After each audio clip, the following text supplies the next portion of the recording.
was against this Republican who got the endorsement of Trump. And it's just such a huge thing because it's literal. Even like with the absentee ballots, like most people didn't even get their absentee ballot before the time.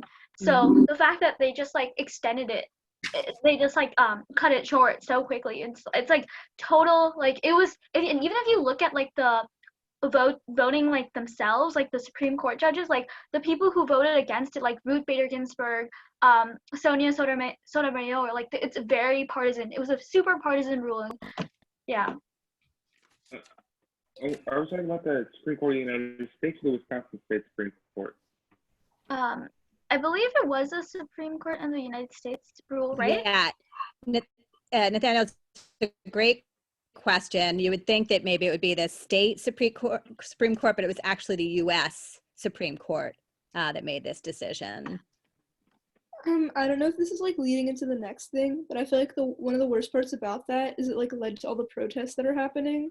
Yeah. And I don't know, the protests, which I don't even know if you could call them a protest. I don't know, like they're so horrible.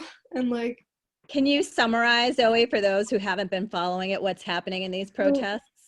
Basically, like, and also these are super like, it's mostly like conservatives like in the protests, and it's people who don't want to be quarantined anymore. And it's been the worst things that have happened are they're blocking off ambulances. There's one thing where it took like 30 extra minutes for an ambulance to get around the crowd of people, so that could have been a person who died, you know, like they're like yelling at people, they're like protesting in front of hospitals, and it's just disgusting. And also like, I don't know, I feel like just like from New York, it's like kind of insensitive because like obviously there's no protest happening in the city right now because the city's the center of the outbreak. All these protests are in places where like there's not that much happening right now because they're like, you know, there's like less people, so they don't realize how big the situation is, but they're gonna make their communities so much worse. And like, I don't know, they're just gonna start another outbreak in their own communities. And it's funny because they're using like the phrase "it's my body" and like they're against abortions and stuff. So it's like mask. It's annoying. They're like, it's my body. I should go to work and stuff.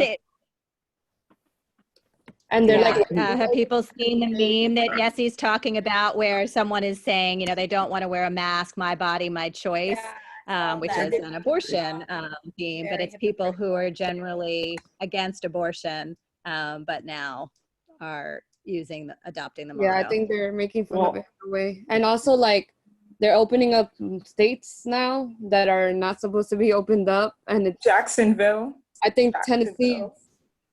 It's already opened up. Okay, Kelly, is that Jacksonville, Florida, where they're like opening the beaches? Oh, Miami's opened up.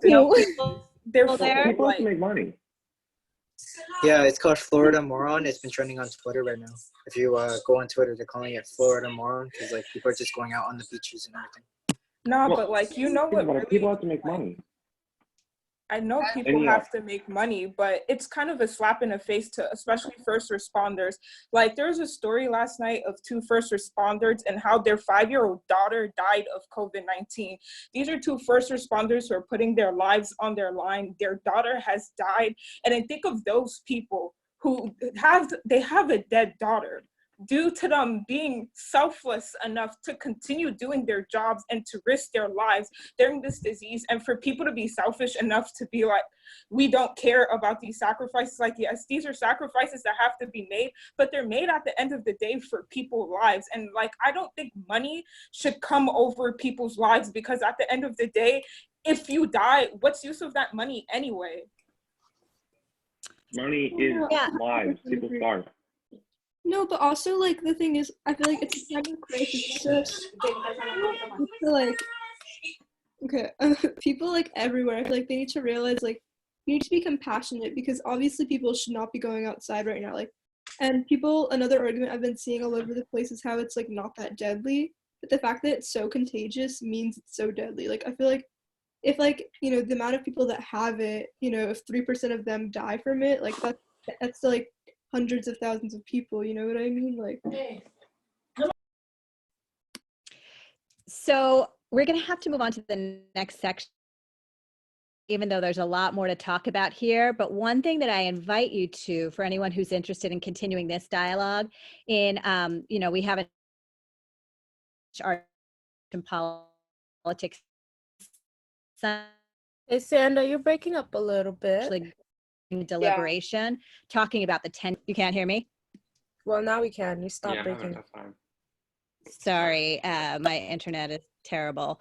I was saying we have another group, a sister group, brother group, Next Generation Politics, that will be meeting this Sunday, and we'll be doing a deliberation on this topic of the tensions between the economy and healthcare, and playing out some scenarios about how to handle situations like these. So we'll send out in the notes after this how you can participate in that conversation. It'll be from 11 to 11:45 on Sunday. And we can also try to weave back to it, because there aren't easy answers here. Healthcare is paramount, but for many people, if they're not able to make money and to provide for their families, like that becomes a healthcare issue as well. And so those tensions around the economy and safety they're real tensions, and they're worth us talking about.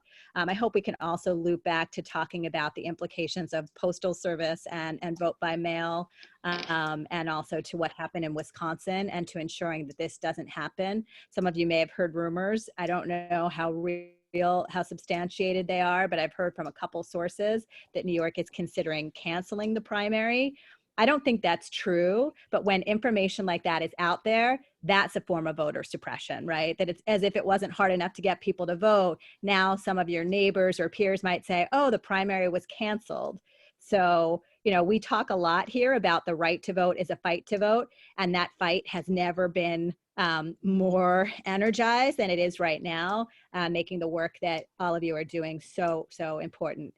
So Divine, carry us into the next parts. Sure. And like Sandra said, you can continue this discussion with Next Gen Politics. You could also continue the discussion in the chat. Just want to continue practice that our dear Mello started here. But yeah, we're going to transition into talking about our campaigns. But before we do our little breakout groups, this is a very quick overview, especially for folks that are new to our group today, about some of the basics of campaign work that we've learned at the very beginning of this semester. If anyone is willing to name some of those things that we talked about, from tactics and who is the man, all of that stuff that we learned at the beginning, if you're willing to name those things, I welcome you to step up. Otherwise, I'll just jump right into it. So this is the space I'm giving right now for folks that are interested in recapping new members of our community on some of those very basic foundations of campaign building that we learned at the beginning.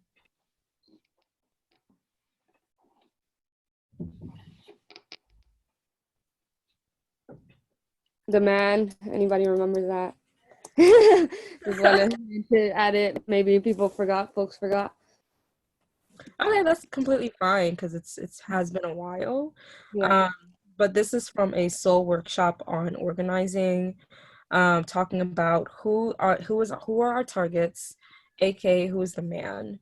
What are our tactics when we're talking about campaign? What is the most effective tactics to use? What is how do we escalate these tactics in order to get what we need? How do we create effective demands? Things like that are some of the basic foundations of campaign work. And we see that effective campaigns utilize a lot of those components. For instance, there is a campaign that is going on right now with the Dignity in Schools Coalition. They're doing a lot of work around education justice. And some of the things that they have been demanding from the New York City government is increased funding for guidance counselors and social workers, a decrease in suspensions in schools, so capping suspensions to 20 days, and to increase in funding for restorative justice in schools. So those are some of their demands.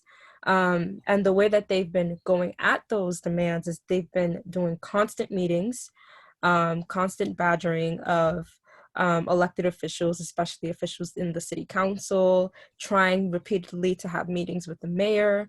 There was an action that they did sometime last year where we went to Chelsea Pierce to confront the mayor just before he entered his New York One, his little segment on New York One. I don't know what it's called, or something like that. Mondays with the mayors. Mondays with Errol Lewis. Right.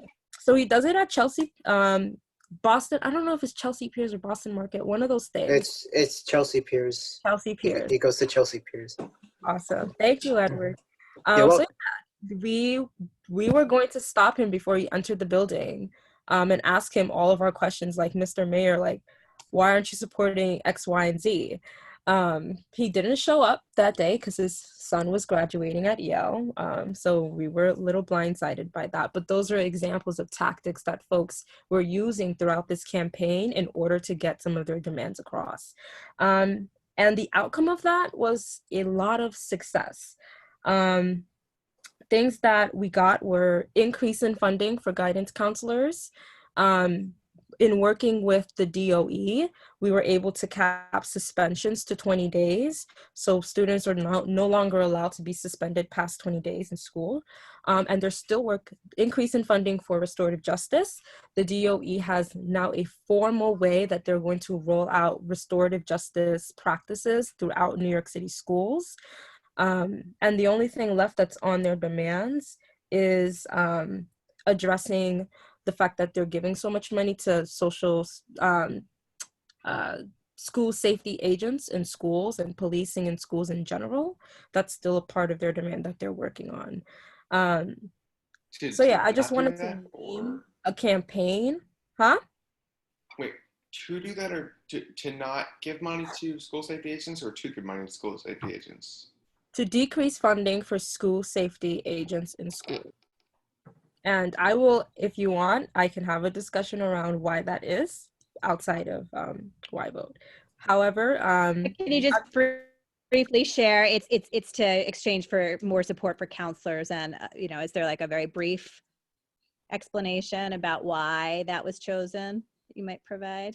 Yes. Well, New York City is spending enormous amount of money in policing in school in general, and it's taking a lot away from funding that's actually needed for practical uses like textbooks in schools, funding for social workers, funding for guidance counselors, and funding for restorative justice practices that are actually helping situations in schools a lot better than school safety agents.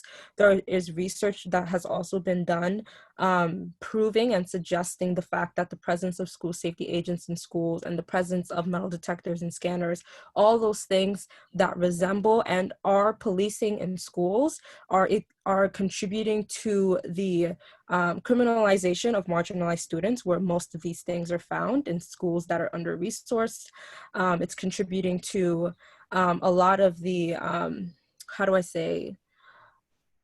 I don't even know how to say, like, negative environment that you could see in some of these schools when students, the first thing that they see every day is a police officer scanning them, waiting online for hours on end and being late to class because they have to be scanned, and being targeted for silly things like bringing a water bottle through a scanner, or for parents that are also students, having police officers search their strollers, like, and invading the privacy of their children while they're going through metal detectors, things like that. There's just a myriad of things, of issues that come across when so much policing is introduced into schools, and how that takes away from the actual learning of students and the actual building of a positive learning environment for students in schools.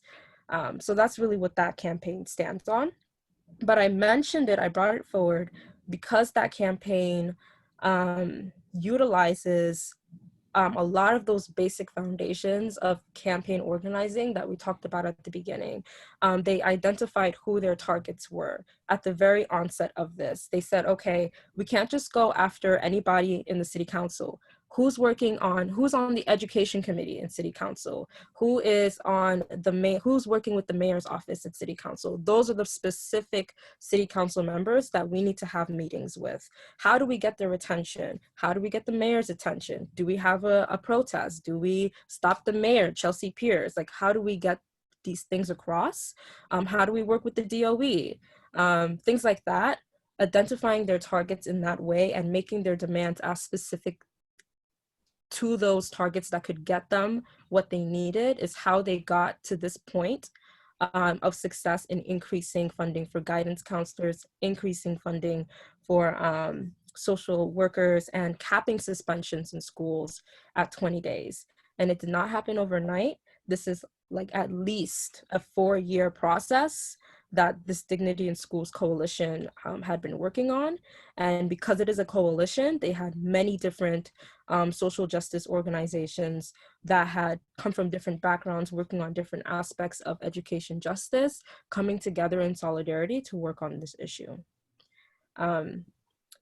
So before I move on, are there any questions, comments around that? I know I've been talking for a while. That's a great overview. Strange definition in a nutshell. Huh? Nothing. You said it's history in a nutshell? No. I said strange definition of a nutshell. Yeah. Okay. So if there are no questions about that, I would want to oh, wait. Yes. I like that suggestion, Amanda. If you can, please turn on your video if your Wi-Fi supports it, so we can all see each other and continue to build community despite the fact that we are online. So with that being said about that campaign, are there campaigns that come to your mind as successful, and why were they successful to you? And it doesn't have to be related to social justice. Can be an ad campaign that you saw that you felt was very successful. And what do you think made it work? And how do you think it can relate to our campaign and practices that we can use within our own campaigns? I have one. Yeah. Okay, this comes to mind. Apparently, like with the start of like Nutella, because they gave it to like little kids for free, and then the little kids were like, "Oh my God, it's good! It's like really good!" And so then they pestered their parents to do so. So if we can target like maybe like people that aren't necessarily like powerful or like but like people that have like influences, then that would work. Like if we target like little kids and then we're like, oh look at what I learned in school today, or like or if we like target like people that have influences on the mayor or like things like that, like we can talk about like for example, we can try to get like voting, civic education, and like a topic. We can talk to like the student leader. Like there's like a coalition that meets with the chancellor every month, I think. And like if we can talk to them, those students, and get those students to be like, oh, can you guys consider talking about like voter suppression, and then or like civic education, then they can like bring it up to the chancellor. Great idea. Could someone write that down? That's good marketing.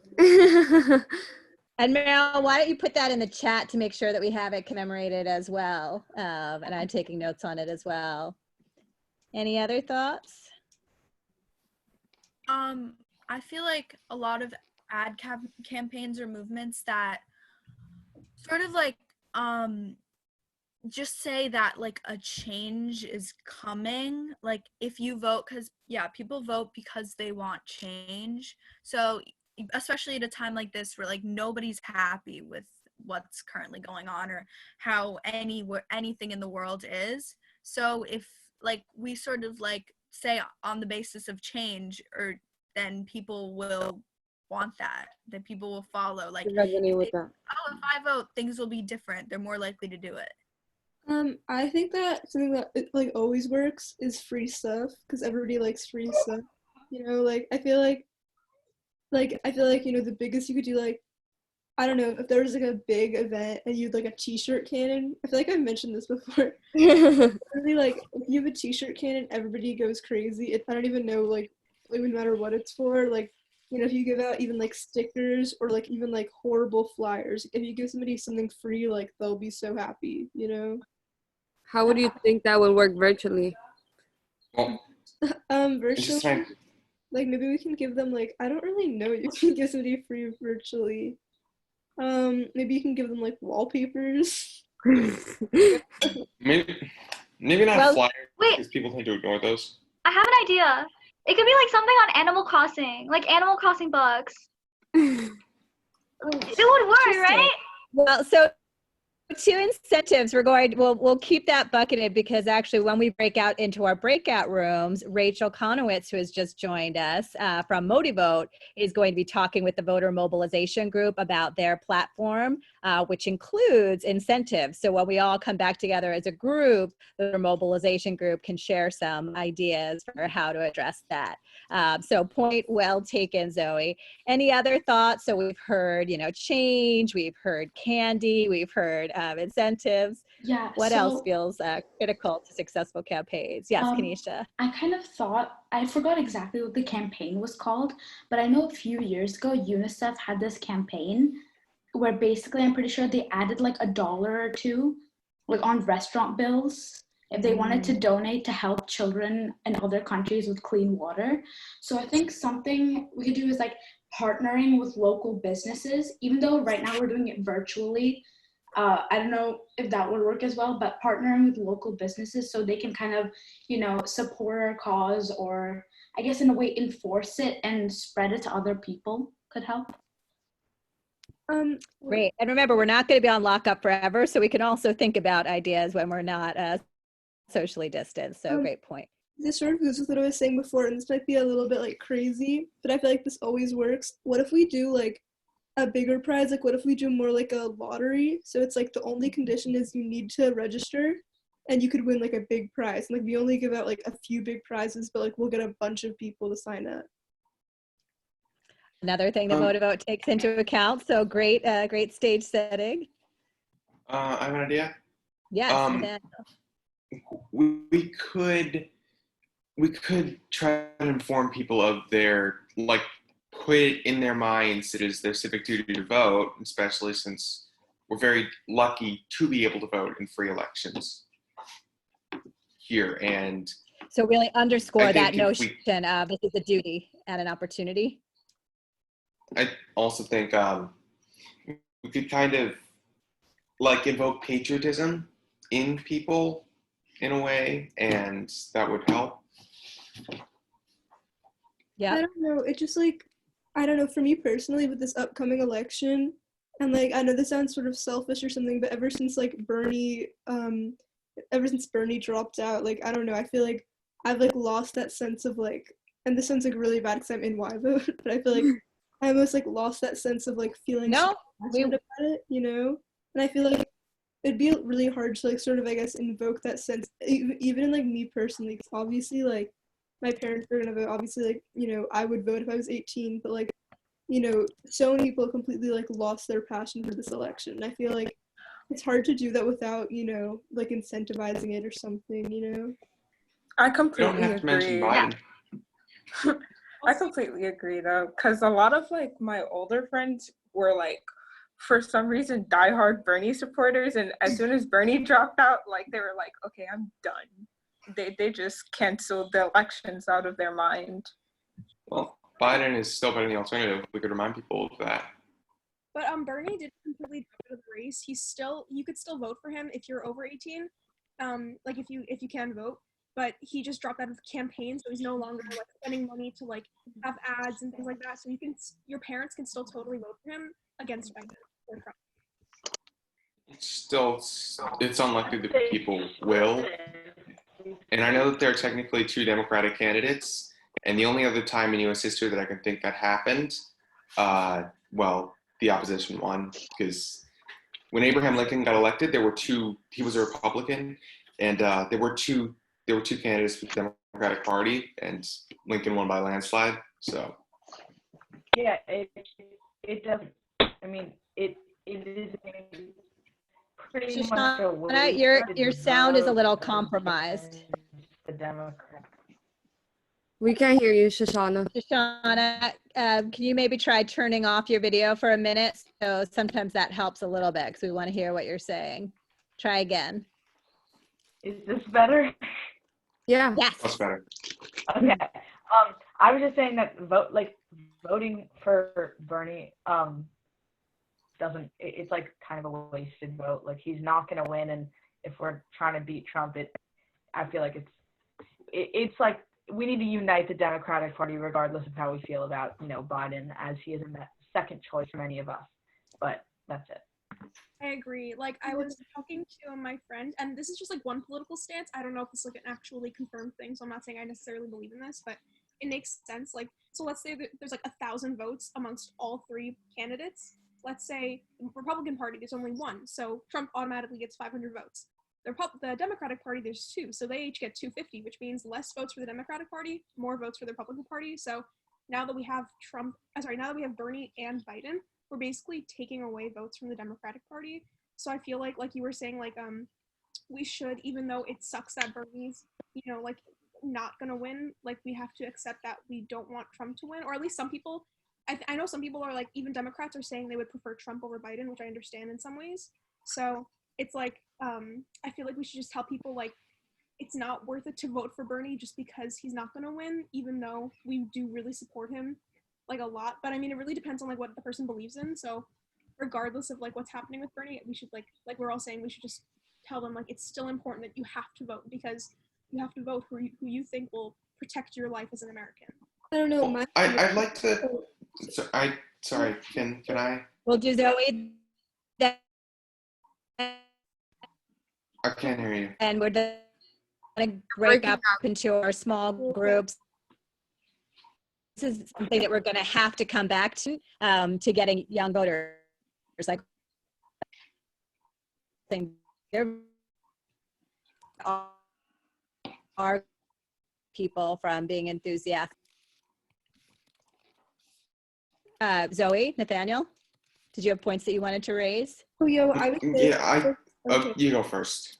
Okay, what I was saying was, I'm just kind of scared that this is like a lot like the 2016 election, like the way people are acting right now.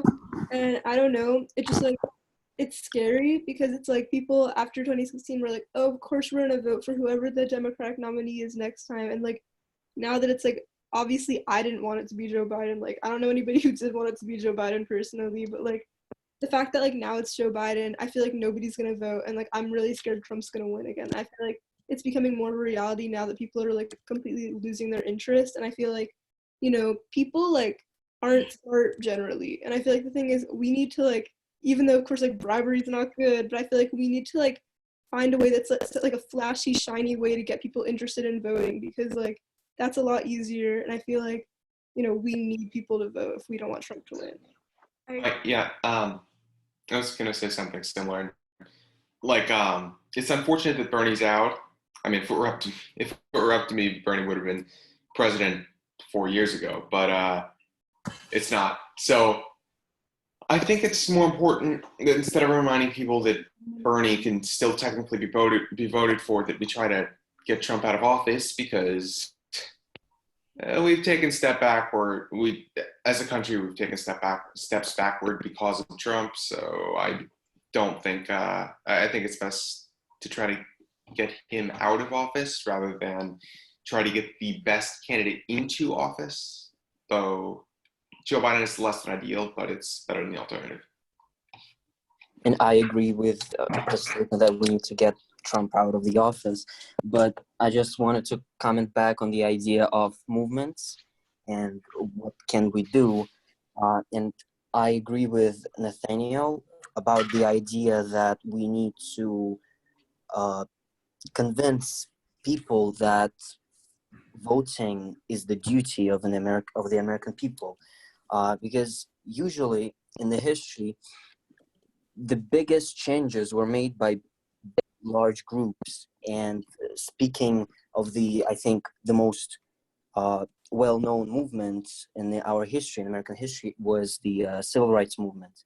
And the difference between that movement and what we have today is that during the segregation years, what was happening is that mostly none of the people of color agreed with the idea of segregation. So it was, it was basically a unanimous idea that people should be equal. But what we have today is that most young people, they don't take seriously the responsibility of voting. They don't care about it. So I think it's very important to basically increase the number of participants, not necessarily in YVote, but also just the voting movement in general. Because if we get many people, for example, like we have, how many YVote members we have right now? I would say about 20. If we have many more than come to meetings, and we have alumni, so we have 200 counting our alumni. So yeah, if all of us come together and we get, let's say, another 100 people, and we go in the streets, we go before the the town hall, city hall, that's a movement that would be scary to our city leaders. And by pressing them by our presence, we will actually make a change. Because, for example, like during the March on Washington for Jobs and Freedom, it was the biggest civil rights march, which was extremely productive. And so what we need to do is basically make ourselves more visible in the eyes of media, in the eyes of politicians, and basically make people aware that we have to vote. Great point. So we are going to so the voter mobilization group will be taking all of this into account as we go off. Civic education is going to stay in this room, but before we split, wanted to give our other new member, Omar, opportunity to introduce himself. Omar, welcome to YVote. Can you tell us your name, school, grade, and what brings you to YVote? Yeah, so my name is Umar, and I'm a high school senior from International Community High School. And I decided to join this program because I really wanted to get into know more, get into voting and community activism and stuff like that. And how we could all get together as a community and help build relationships and help each other empower the society on voting. Fantastic. Yeah. Can we all welcome Omar? Welcome. Welcome. I love it. Welcome. And so we're going to split, but Rachel, you're going to go off with the voter mobilization group, but can you just give a very brief overview of MotiVote for all Y voters, for those who don't know? Sure. Hi, everyone. I'm Rachel. I'm one of the co-founders of MotiVote. So MotiVote is a digital platform that is designed, sorry, I have a siren going by, designed to help close the gap between an intention to vote and actually doing it. So we help people get prepared, walking through all of the steps, like looking up your voter registration, finding your polling place, requesting an absentee ballot, all of those things, give people points and prizes along the way, and celebrate digitally with sharing voting selfies at the end. And I'm excited to be working with all of you. Fantastic. And voter mobilization folks, you'll get to dig a little deep. And then Maria, can we have you introduce yourself to the group? Yeah, hi everyone. My name is Maria. I'm super excited to be here today. And yeah, I'm super excited to even support in whichever way y'all see fit. Great. And Maria may be working with YVote, so we're excited to have her with us today, and she's going to go over with the think she's going to be actually, well, she'll be with both groups, so she'll have an opportunity to meet both of you, starting with Civic Ed. Awesome. Before we okay, and thoughts or questions before we go into our breakout groups. Sorry, go ahead. Yeah, I just had a question around if everyone is clear as to which group they are breaking out into. Well, I'm going to put them in their groups. Okay. So yeah, that's all been preset. Thank you for checking in. And so if anyone finds yourself in the wrong group or a group that's different than the group you thought you were in, you can just chat me and we can make them. So now we're going to be going in campaign groups for about 50 minutes or so. We're running a little bit later than we hoped. This is all really important discussion. So thank you for being part of it. And the Civic Ed group is going to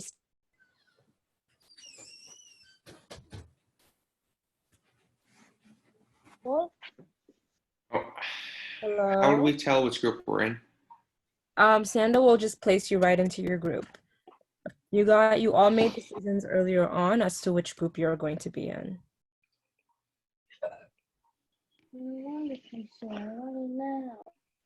Where is Sanda? She's completely frozen. Yeah, I think she just froze out. Let me see. Okay. I'll text her. Yep, I don't see her. Where does the Civic Ed group go again? Just stand by until Sanda. Separate Let's- breakout group. Could whoever that is push out that microphone off?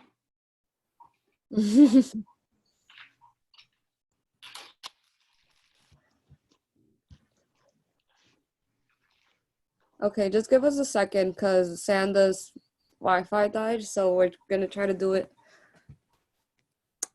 I've never done it, but Okay, the way to do breakout groups is we first need to have permission to do so. And I have to see if as co-host we can do that. yeah, that's the issue, right? Let's see. Okay, as co-host, we don't have the option to do that, so we're probably gonna have to wait for Sanda. Yeah. Okay. Sorry for the delay, y'all. I think she's joining back in right now. That's good.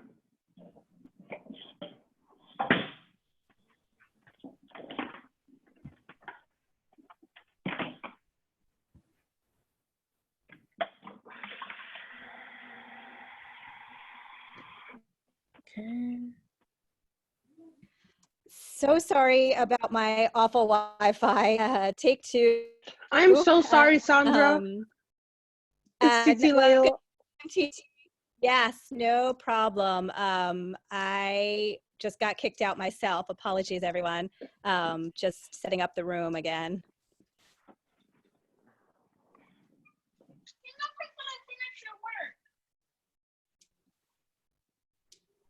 Okay, sorry everyone. Civic Ed, you can get started. The rest of us will be leaving you momentarily. Let's see.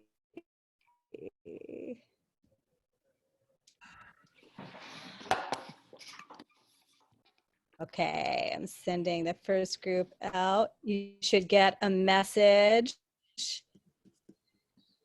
and you should answer that message.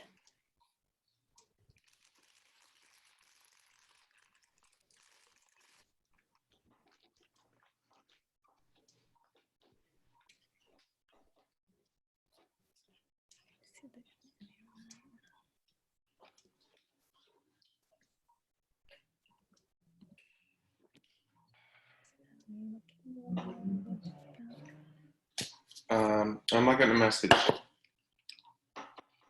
If you don't get a message, it might be because you're in Civic Ed. Do you feel that you should be in voter mobilization? Nope. So. Yeah, so voter mobilization, sorry, Civic Ed will stay here.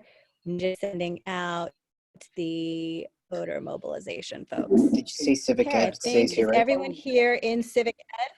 Everyone in civic ed stays here, exactly. Yep. Is there anyone in this room who is not in civic ed? I am. Marcella, you are not in civic Yes. ed?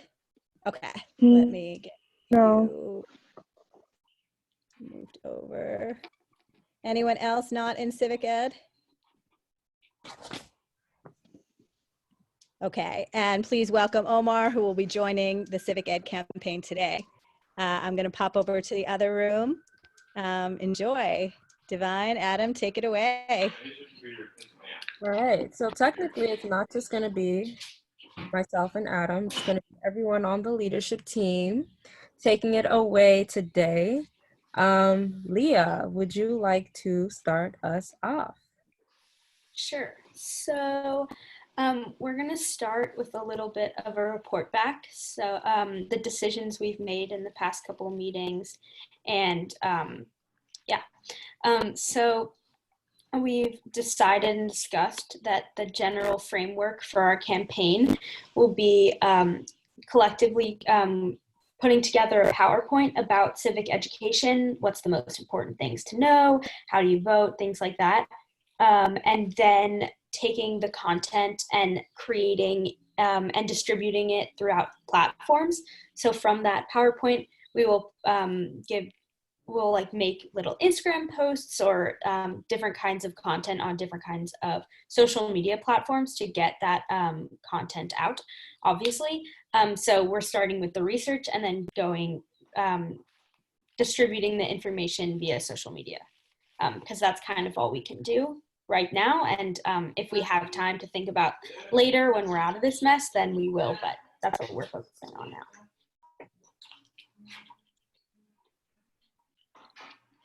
So are there any questions about that? I have a question. I was just wondering if we're gonna have any like bilingual options, like maybe if someone knows Spanish, they can translate the PowerPoint into Spanish. Yeah, I was gonna ask that too. Or maybe even like Cantonese or other languages in Europe. Yeah, I mean, we didn't discuss it, but that's a really good idea. And if people, yes. Then I have a question. And this isn't like a webinar thing where it's like you can click on audio to hear, or is it's just a simple PowerPoint? Okay, so to explain again, the PowerPoint, yes, to answer your question, simply yes, it is just a simple PowerPoint that will have our complete curriculum for civic education on it. If folks need audio or they need some sort of visual, that is where the social media platforms come in, where folks will be creating content on social media from the information that is on the PowerPoint. So if on the PowerPoint there's a lesson or something on how to vote, like literally how to vote, someone will create a piece of social media content. Either it depends on what social media we have agreed to use, and they will post it on social media. Again, if anyone is not muted, please make sure to mute yourself. And then the PowerPoint is also a piece of content that's going to be shared to educators. That makes sense. Is that clearer? It is. Okay. Any other questions before we move on?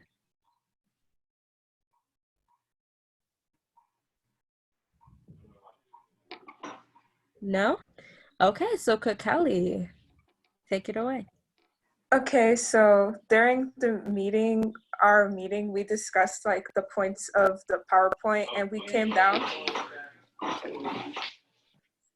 came to like 4 essential questions that are like the building blocks.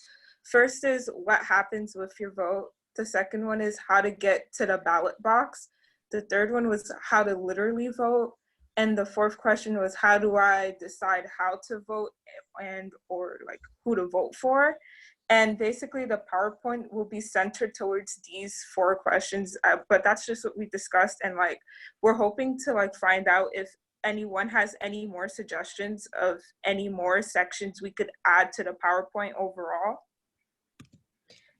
And I'm putting some of those essential questions inside the group chat so that folks know what they are.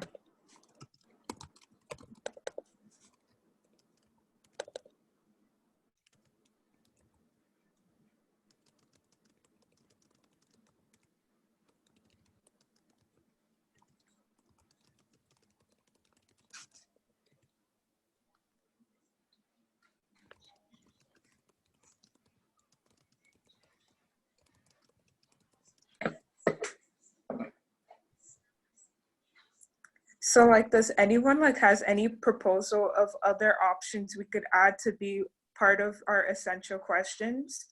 Because these are going to be like what we break our entire like group into, so that people could individually work under each essential question. So that way we finish our work faster and we have a completed product faster, so we could quickly get onto the social media phase. Is there going to be an aspect of the PowerPoint where it's like, you know, we can give people like a link to download the PowerPoint to share it across the platform? Yeah.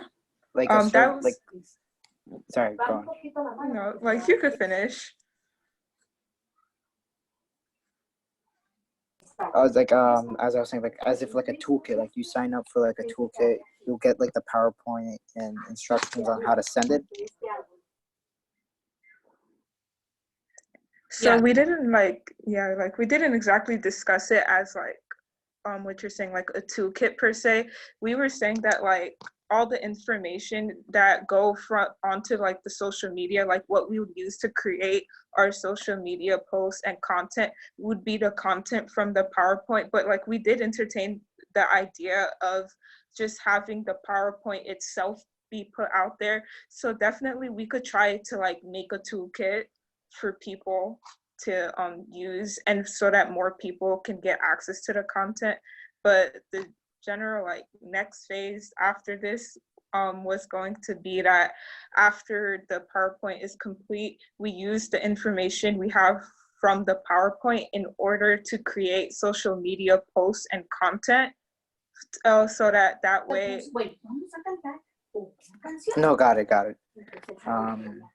Yeah, no, I was gonna like, it's because it's like in a way, because I'm working with CCC and we're kind of doing a similar thing where it's like, you know, electronically now most of our campaign has to be online, in which we're using posters and flyers it was for the census. It was like a while ago, where you would sign up from the flyer, like a tiny link, and you could sign up for this toolkit, census toolkit. It had a bit of information on how to share on social media and all that stuff, and it's like, you know, it goes on and on and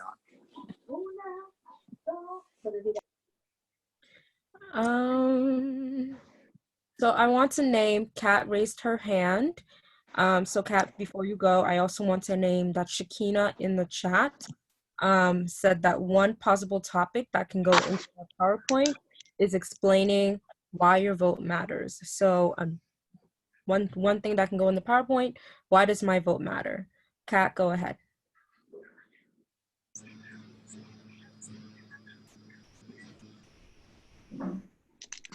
Kat, you're muted, by the way.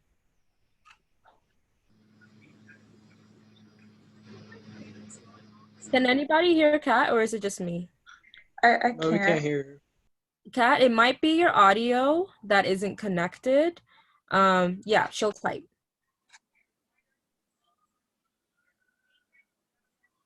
Okay. Okay, so while Kat is typing, does anyone else have ideas for what can go inside this PowerPoint?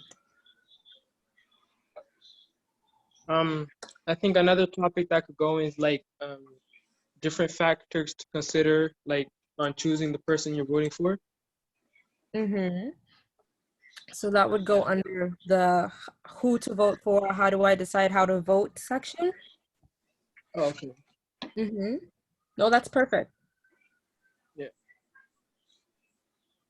or like how can you encourage other family members and other people to vote? Mm-hmm. I think that's Yes. Yeah, that could be another topic, how to like encourage others to vote. Like after you have the content, how you be able to like spread the civics education content around. Yeah.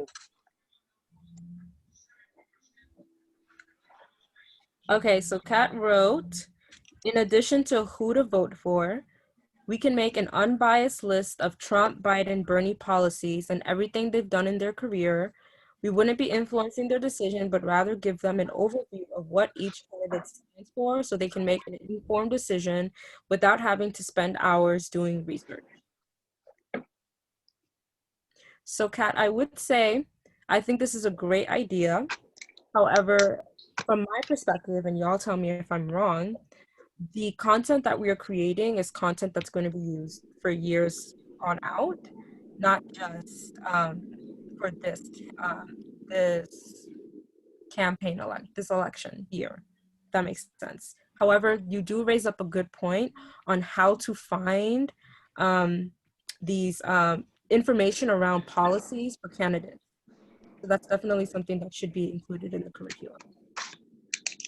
I think maybe we could use this election as a potential example, and like reference the current Republican Party platform and the current Democratic Party platform, and then have those be like links to their respective websites and information sources, so that way it remains unbiased. But I agree with Divine. Yeah. That's a great idea, because like it'd just be like an example, and it's something that like could be updated like every year, because if you're just putting in the links, then you're really doing the research, but like you don't have to like do the labor of like typing it all out when it's already there. Awesome. Yeah. Any other information we'd like to add to this PowerPoint?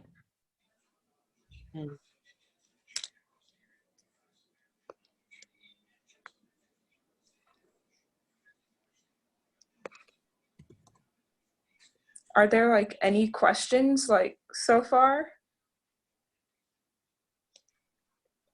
I think I'm gonna, who was just talking before I interrupted them? Oh, it's fine. Okay, if you're sure. So to help get our wheels turning on some of these topics, here are some guiding questions that I think would help in coming up with some more topics to go in this document, this PowerPoint. Questions like, what do young people need to know when it comes to civics and voting? What are the needs of young people that are not currently being met by our education system that we can meet with our campaign? What challenges do young people face when it comes to obtaining civic education around voting? How do we stress the importance of civic education and voting to young people? And how do we make this curriculum inclusive and representative of the student demographic in New York City? So are we including the histories, the experiences, and the information that is most needed by marginalized students of color and Black students when it comes to the right to vote? Are we including challenges that they in particular can face, resources that they in particular can turn to? Are we including the voices of undocumented students who aren't able to vote? What part do they play in civic education and in civic engagement? And how about folks with felonies? Are we including information around that inside our curriculum? And who else are we missing in our curriculum?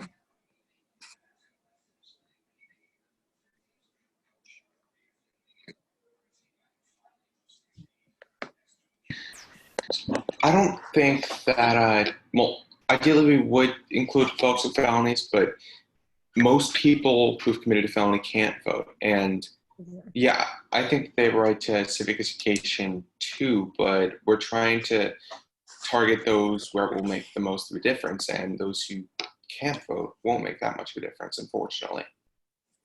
Okay, so let me frame it this way. Can all of you hear me? Huh? What was that? Okay, so let me frame it this way. The information is not necessarily, first of all, everyone can benefit from civic education, regardless of if they have the right to vote. And folks that do have the right to vote can definitely benefit off of knowing why it is undocumented students can't vote, why it is that people with felonies cannot vote, what sorts of initiatives are being introduced around those facts, because it's not everybody in the country is in agreement that undocumented people shouldn't have the right to vote, that folks with felonies should not have the right to vote. There are certain states in the United States that are already giving re-enfranchising people with felonies, so now they're able to vote. Certain states are already doing things like that. So all of that is a part of civic education. It's a part of our history. Who is able to vote and why aren't they able to vote? So like Adam said in the chat, can I vote? Who can vote? That's information that should be made available no matter who you are. If that clears it up.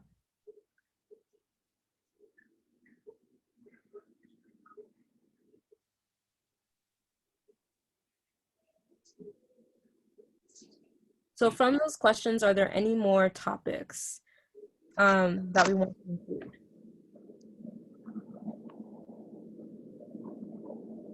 Well, since I'm over here writing notes about the essential parts of the decided topics, while we're on this topic, I would just, ask your opinions on different ideas and, just ask for your input. So, for example, the essential question, how do I literally vote?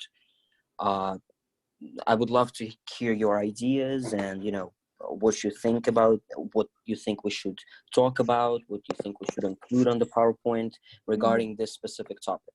Mm-hmm.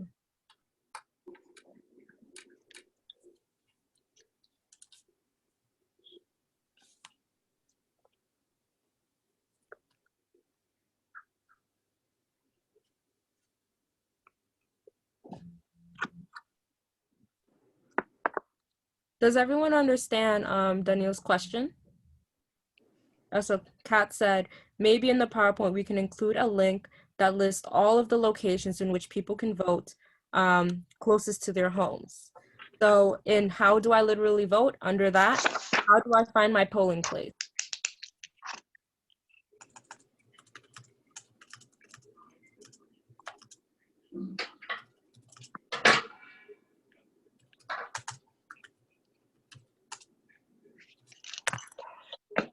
Or, for example, another question we can answer is, how long does it take to vote? Something like that. Basically, it doesn't have to be, Mm-hmm.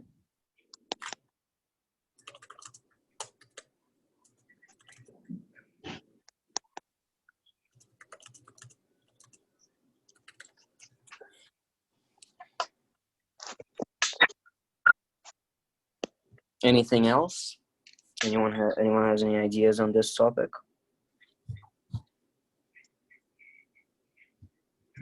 Can we hear from folks that haven't spoken yet in the group? So like Titi, I see you. Samara, I know you've been talking in the chat, so that's great. And did Meryl leave us already? She said that she was gonna leave in like 5 minutes a while back. Okay, so bye Meryl. Go ahead. Okay. Hello. Go ahead. This is TT. So adding on to what you were saying about felons having the access to information about voter mobilization, I think everybody can benefit from just having information about voting, even though they might not be able to participate in like voting or anything regarding to like voting. They can also recruit people and help people be able to vote. So like everybody can benefit from having some information about voting in general. So TT, your audio is not Great. Unless that's just me. No, that was definitely me too. Yeah, okay. You guys couldn't hear what I said. We heard the first part of what you said. I'm having a tough time hearing you.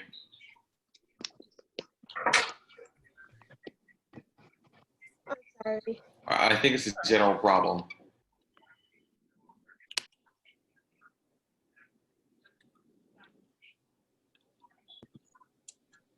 I'll just type it in the chat. Thank you, TT. Yeah. Okay. And for those who are taking notes, there are definitely good ideas that are being brought up in the group chat as well. For the interest of time, I do suggest that we move on. But just to recap, our topics are agreed upon topics that we are moving forward with. Hope you're happy with them. Is what happens with my vote? And under that, why does my vote matter? How do I get to the ballot box? And under that, how long does it take me to vote? What are the voting laws in different states? How do I decide how to vote and who to vote for? And under that, how to encourage your family and friends to vote? How to spread civic education? Who is moving around in this document? How to spread civic education around, how to find candidates platforms, so giving unbiased resources and information sources. And then another topic under who can vote. You can be active without being able to vote, and can I vote as an individual? So those seem to be the topics that we have agreed upon as a group to move forward with in our PowerPoint document. Are we happy with them? Go ahead, Kat. Can you guys hear me now? Yes. Yep. And also I'm happy with I just said in the group chat, this could be complicated, like Adam was saying, so it's okay if it's just not possible. But I was also saying, like, what do we need to bring to a poll? What identification is needed? And what if I don't have identification? Like, if someone who's and who doesn't have like, a green card or anything like that, it's people who can't have like trouble voting.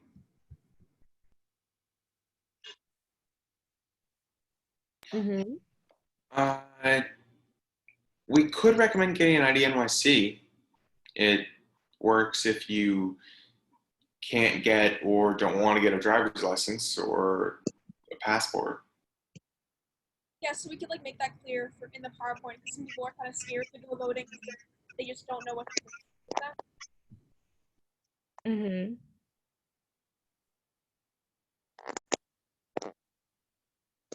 So having a part of our PowerPoint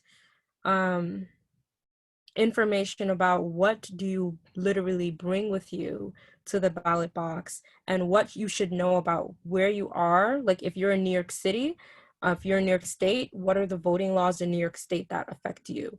If you're in Pennsylvania, what are the voting laws in Pennsylvania that affect you? And how do you move accordingly when you get to the ballot box? Is that what you're saying, Kat?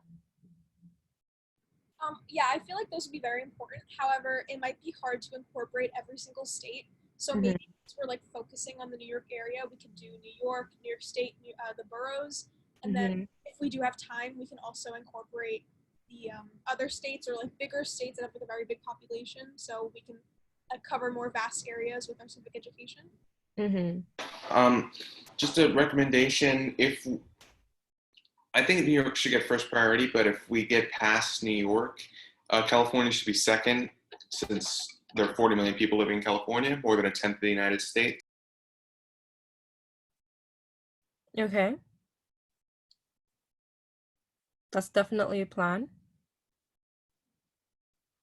And I see in the chat, it also says, Adam, if you don't mind me sharing, that we could focus on New York specifically, and then include links if possible for folks to find information that pertains to their specific state. That way it's easier on us and easier for folks to have access to our information. Thoughts around that? I agree, because I think we're generally focusing on New York. We've been like going through other boroughs trying to get more voting, especially because we have like the second worst voter turnout. So New York should definitely be our priority first, and then if possible, or like Adam said, we could expedite research for other states, so there's more opportunities. Awesome. Okay, so folks that are taking notes, did you get all of that? Yeah. Yeah, and also I just, just a quick comment. I added over there. Do I have to pay to vote? It it might be basic information, but many people are scared that they would have to vote for their vote, or, to cast their ballot. So I think it's important that we tell them that no, it's not. You don't have to pay anything. So maybe a topic on common misconceptions about voting.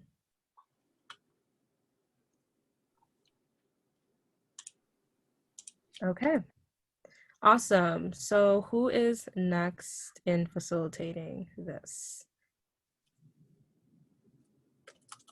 I believe it is I. It is you, Adam. Go ahead. So are y'all familiar with Slack? The greatest communications app of all time, perchance. Are you familiar? Have you heard of Slack? That is okay. That is fine. Today we're gonna get on Slack. It's gonna change your lives, I promise. I'm going to send a link in the chat to an invite to our Slack. If you are on your laptop right now, it should be very easy to figure out. Like, it should be fairly intuitive. If you are on your phone, I would encourage you to download the Slack app as soon as possible. It is free. But if you're on your laptop, it should be fairly easy. I'm gonna send the link to the chat right now. Okay, yes. So Slack is kind of like if your email and your messages combined, but then also you added a bunch of other apps in theory. So like Zoom is plugged into Slack, but so is like polling. So it's just very, very efficient communication. Being on Slack, there's a little bit of a learning curve, but once you join Slack, there should be like a little bit of a tutorial and resources in the, I believe it's the top right corner, the help button is very useful because there's like a tips for getting started section, which you're gonna wanna check out. When you first join Slack, you will be added to the general, oh, I'm breaking up, oh no. How's my connection? Am I audible? I can hear you. Yeah. Okay. When you first join Slack, it should be set to you joining the general, random, and PowerPoint channel, because those are pretty much the relevant channels for our works so far. Eventually, there are also some channels pre-made for social media, but we'll get to that leg of the project later. You can use Slack in your browser, or you can download the app for Mac and Windows, unlike the Slack website. But Slack in your browser works fine also. I can also answer questions that you may have about Slack now, or you can Slack me questions that you have about Slack, and I will also be able to answer them there. However, I feel like to start, oh my God, people are joining, yes, tight. However, I feel like to start, maybe I should do, can I do a screen share? I'm not a co-host. I'm not powerful enough to do a screen share. I can. Let me see if I can. That would be rad. Hello, Edward. Welcome. Okay, so let me share my screen. Some important information about joining Slack. You're gonna wanna turn your notifications on. Your notifications should be automatically shut off from like 11 to 6 a.m. roughly, like it's shut off for the night.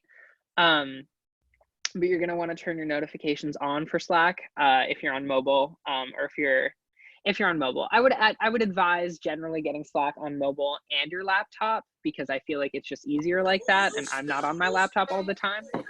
I would encourage you to do both. Yeah, that is kind of, for an overview of Slack, Divine's page is somewhat helpful. You're gonna see all the channels to the left. If you click that little plus button in the left center-ish, you can add other channels that you might wanna participate in. Right now, you shouldn't have to add any channels. And then you hop from channel to channel, and then each channel is kind of like a stream of messages. This stream of messages also includes, could include polls or files. We have an agenda in the previous I think in general right now we have like an old agenda from a past meeting.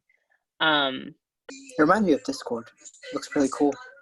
yes, comparable to Discord, but I would argue better because it's not oriented towards gaming, which is a sin. That was a joke.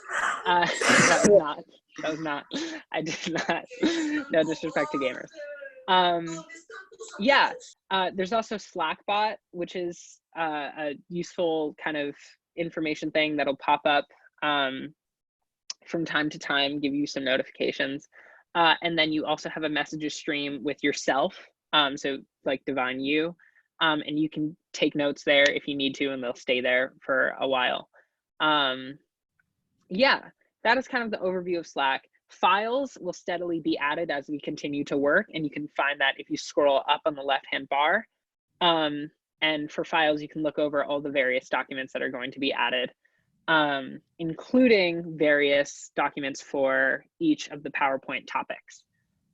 I just talked about Slack for like 5 minutes straight because it's the best. Are there any questions? I noticed 2 of you joined, or is anybody having difficulty joining? Anyone that's having difficulty joining, please let me know and I will send you a direct invitation. Are you talking about the Google Slides or the PowerPoint? I mean, not the Google Slides, the PowerPoint, because it's saying that I need permission to access. We're talking about joining Slack in general. Oh no, Slack. I mean Slack. Awesome. Any questions about Slack? No. Not really, but cool picture. I see the profile pics. You guys have like Instagram photos. Even Adam. Damn. Even Adam? What does that mean? Anyway. Okay. I'll take it. I'll take it. Hello. Yeah. Our vision for these channels is that there is a channel for pretty much everything that you would need. PowerPoint will be generally for PowerPoint dialogues. Eventually, we're going to split up into the various topics, but because we have so many topics, it would be pretty inefficient to make a channel for each topic. So if you're sharing something about the PowerPoint, you can just put it there. General is for whatever questions you may have. Random is for whatever you want to put in the Slack because it's great. Yeah, and that's pretty much it. Kat, you raised your hand. Are you having It's in trouble? the chat. Like it's in the chat. Yeah, she says she needs Oh. a direct invite. Okay, no worries, Kat. This is pretty cool. All the different channels. It's pretty cool. Converting people to Slack. Yeah, I don't. Is everyone? There's only 2 people who have joined so far. I know Kat needed a direct invite, but is there anyone else who needs a direct invite? Please say it now. How about you explain, in the meantime, while folks are joining Slack, what each channel is going to be? I know that there is a distinction between general and leadership, so maybe explain that distinction too. Yeah. So the leader. Yes, Omar, you are. TT, I think you're trying to say something. I'm pretty sure you're asking if we can hear you, and we can't. Your audio is really, really bad. So could you please share what you need to be sharing in the chat? It would be very helpful. Or here's an advice: turn off your mic and then turn it back on. Word.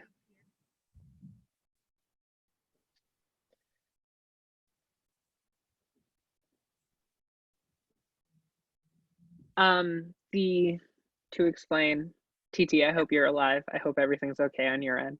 To explain the difference between the general and the leadership channel. Is this happening to anyone else? Like you're getting like bits of yelling? Okay, cool. Yes, we are all. To explain the difference between general and leadership, there is a private leadership channel that is there for the leadership team, which meets more frequently than the activists do. And so because we're meeting more frequently, some notes are going to go in there from our meetings. But I imagine from every meeting forward, we're going to have a similar kind of teach back moment, as we did in this meeting. So like no one's going to be out of the loop, but that channel just exists for any relevant documents or communications there. But I don't think anyone who can't join it, anyone who should not be joining it, can see it. I'm pretty sure Slack has that set privately. Divine and I can create private channels. You can let us know if you need to create private channels, but because our team is so small, I would imagine that direct messages will suffice. Yeah, that's that. Awesome. Okay, and just to go back to files. Wait, whoever was talking, you have to raise your volume or speak more to the mic. We can barely hear you. Whoever was talking. Hello, me? No, it was Kat, I think. Oh. Okay. Well, can you hear me? Okay. We can hear you. We can hear you. Awesome. Okay, so I just want to explain files a little bit further. Like Adam said, if you want to access any file that has been shared in any one of these channels, you can find them in this section. You will find in this file section already, there's a file called YVote Civic Ed Forum number 15 agenda. There's no need for you to look at that agenda unless you want to. It's really just what we're doing today. The planning that was done to prep the leadership team and facilitating today, that's what this document is.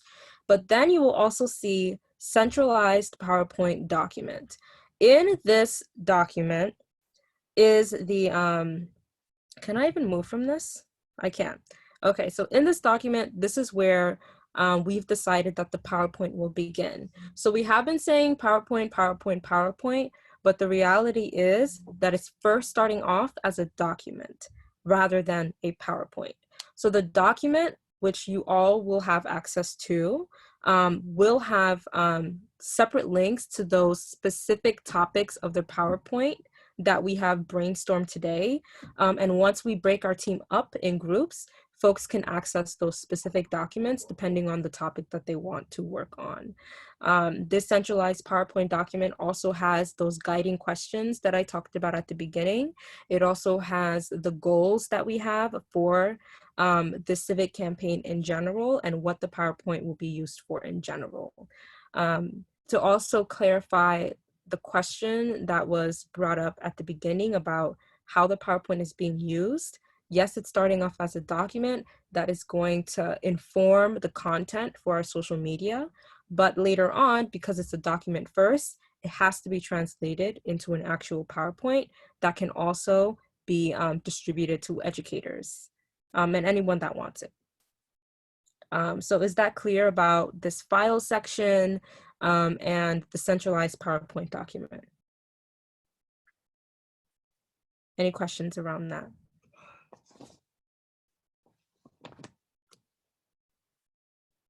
I'd just like to reiterate, people that are just getting on, great.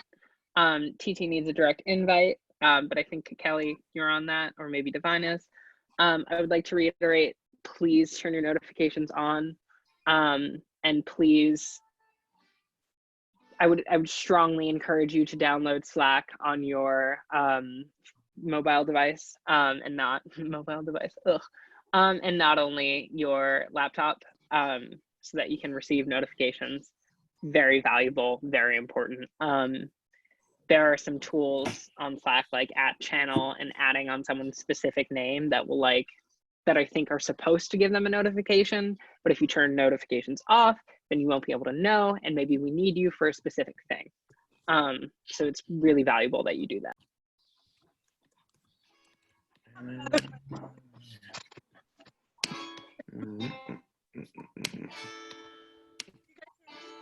And we are expecting folks to be accountable to the Slack messaging, especially because it is our main source of communication. So don't expect that we will be communicating with you via Slack, even outside of these YVote meetings, especially for the leadership team when we are planning agendas for the collective team. Hello? Yes, hello, TP. I'm so sorry. I don't know why there's something wrong with this right now. But I have another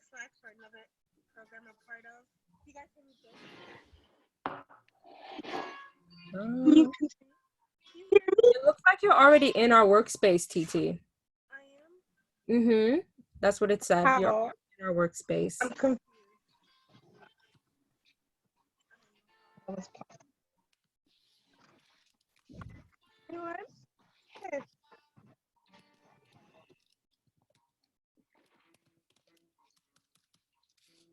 Yep, TT, you're already here. It has you right at the bottom. Whatever. TT, I'll also contact you after the meeting so that we can figure it out together, okay? Okay. Awesome. So if we're done with that, I think I'm gonna stop sharing my screen. Leah, I love your profile picture. That's a mood. Awesome. And I think we are able to move on with the next part of our agenda. Let me see. So we're going to be doing the PowerPoint on Slack. So what we're going to be doing, actually, let me reshare my screen so that I can do this efficiently. Remember that document that I showed you on Slack that said centralized PowerPoint document? Yeah. Great. So here it is opened here. Let me open that up for y'all. Here is the centralized PowerPoint document that I was talking about. This is available on Slack if you go to the files. And as I said, it has all this stuff about what this document is going to be used for, what are the goals of our curriculum, and what are some of the guiding questions that are going to help us through it. Here at the bottom are the curriculum topics that we have brainstormed during this meeting. Right now there's only 4, but as soon as we're done, we're going to include the rest that y'all have all come up with. And there will be separate documents created from this. So as you can see, this curriculum topic, what happens with your vote? Once we decide as a group who's going to be working on this topic, the people that are working on this topic are going to go straight into this document. Divine. Kat Yeah. says she doesn't have access to the doc. To the doc? Okay. Kat, do not worry. Anybody that does not have access to this document right now, I will make sure of it by the end of or after this meeting. No. Okay? One. Divine, I figured it out. If they refresh, they should be able to have access now. Okay, awesome. Thank you so much, Adam.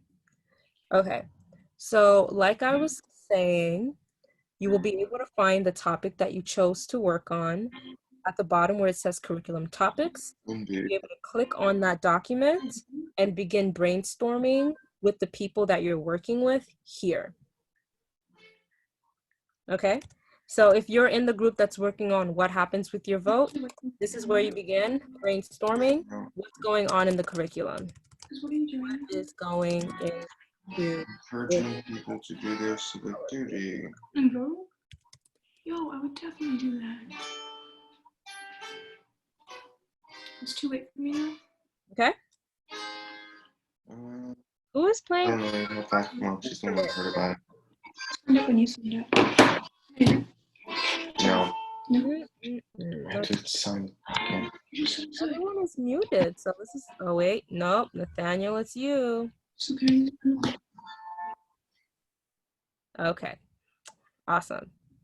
All right, so is that clear? Did I answer the question around where this brainstorming is happening? Yep. Awesome. How long are we going to be working on this? That's a great question. We have not decided that as a group. We can decide that now. We can decide which topics folks want to work on and assign those things. Maybe that should be the first step, assigning who wants to work on each of these things. Yeah. Awesome. So who is interested? And you can be a part of more than one of these. We do have a small team. So if you're interested in working on more than one of these, at least, I think 2, I will cap it at 2 at most that you can work on for capacity reasons. So yeah, let's begin assigning some folks. Who is interested in working on what happens with your vote? Okay, keep your hands raised or say it out loud or whatever way you wish to notify me. So Kakeli.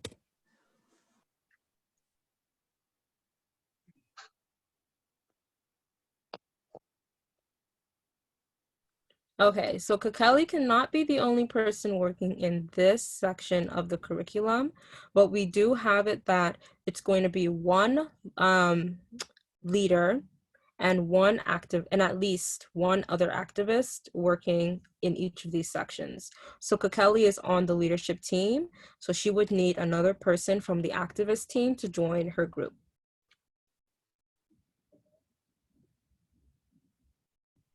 And I do not have access.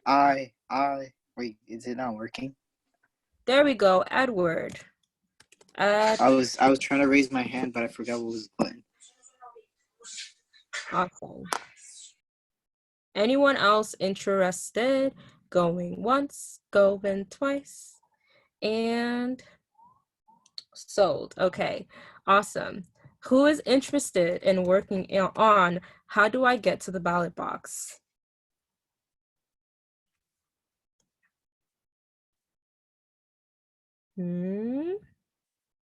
Kat, is that a hand? No, it's okay. Let's see.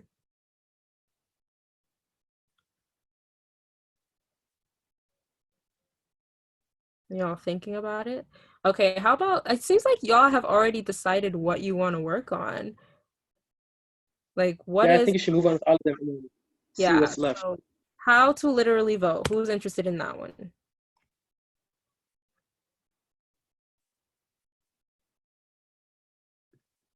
Are folks also writing in the chat? Because I do not. Yeah, Samira just said. Samira? Okay, and for Samira, we would need, oh, there it is. Here's the chat. Kat wants to do, how do I decide how to vote? Okay, cool.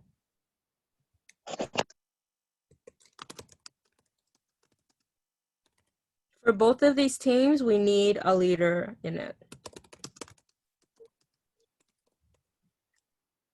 So who from the leadership team is interested in working with either Sumera or Kat? Wow, that was just not what I was supposed to be doing. Okay.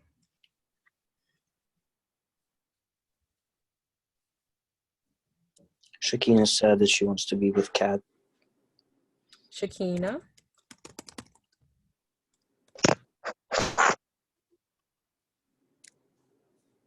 I can be the leader on how to literally vote. Thank you, Leah. Omar said he wants to do like the last one. How do I decide how to vote? No, who can vote? And I'd like to be on that one as well. No. I wanted to do how do I get others to vote? Oh. Sorry. Okay. I want to do who can vote. Okay, so Daniel and Titi want to do who can vote, and Umar wants to do how do I get other people to vote? I'll do who can vote. Who can vote? Was that you, Nathaniel? That was me.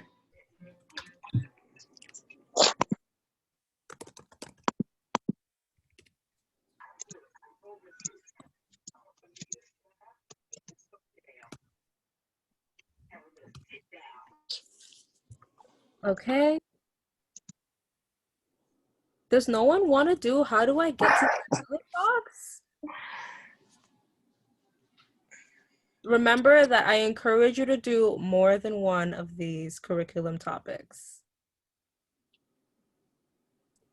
Kat? Go ahead, Kat. Oh, Kat wants to do, okay.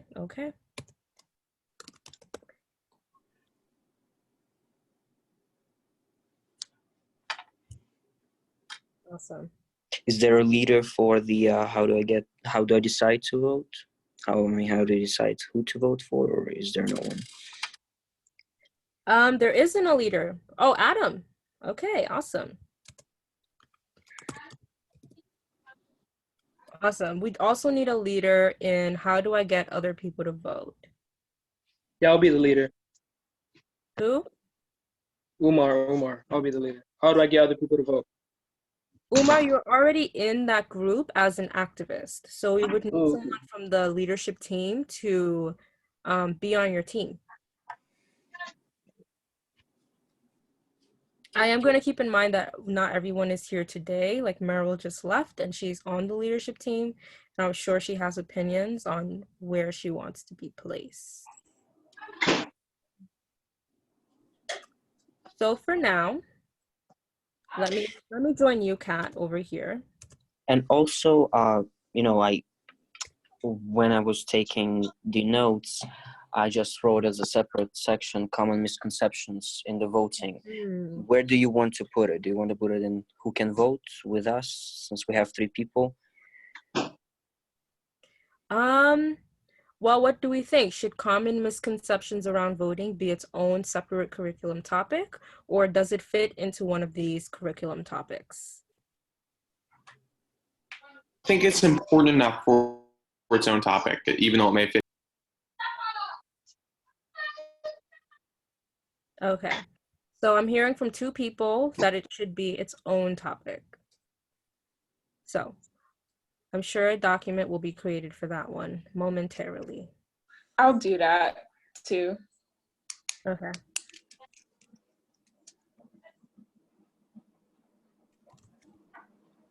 Let me just write it here. Common misconceptions around voting. Kelly, who's leadership team. Okay, awesome. And I think this list will flesh out once we have, this will continue, this discussion will continue in Slack until everyone has at least one person from the leadership team and 2 other folks from an activist team in each one of these topics. So be on the lookout for that discussion in Slack. Okay.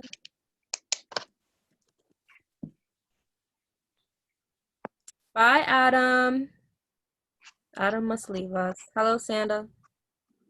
And I had a question about the Slack. I was going to ask him if you wanted to tell us anything about Earth, but Yeah, we have some folks leaving because it is about to be 7. And also, Sanda, you are frozen. Yeah, She's got I to was unfreeze. asking you to bring the other back. Yeah, go ahead. I think we're ready. I can't unfreeze myself, unfortunately. Okay. Just got to warm up a bit, you know?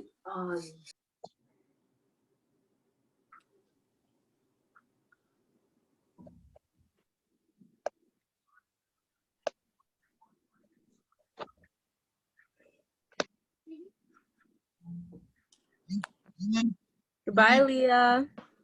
And so back to the Slack. Is there a way to tag everyone? So for example, when you make an announcement, not just send it as a message, but tag it actually. I think you have to be like @general or #general to do that. Okay. So whenever, just to make it easier for everyone, just whenever there's an announcement or anything, I think we should just tag everyone, Mm-hmm. Just so it stands out. Bye, Kat. Wait, so people were already chosen for the leadership team and the activist team? Mm-hmm. People have already decided on that. And Umar, since you're new, you're most likely placed automatically into the activist team. However, that's not static. That is something that can change if you have an interest in changing. Bye, Nathaniel.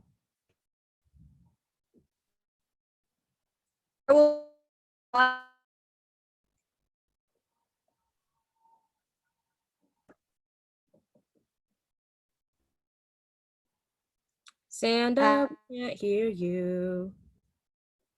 Sandra, try typing into the chat while we cannot hear you at the moment. Bye, guys. Bye. Gotcha.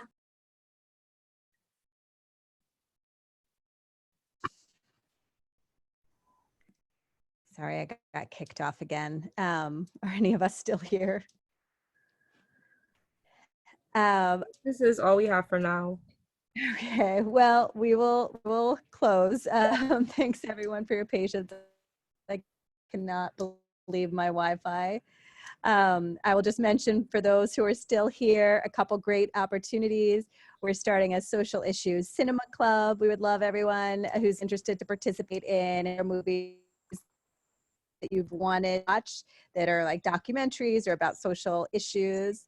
And also next week, next Tuesday or Thursday, we have forged a partnership with Design,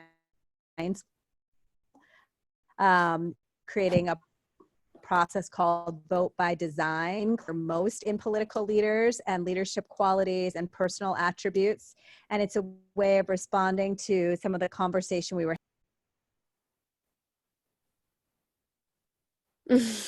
Oh.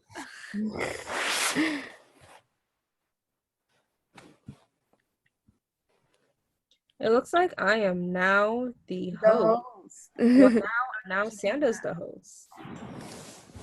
I'm so sorry. I don't even know what's happening.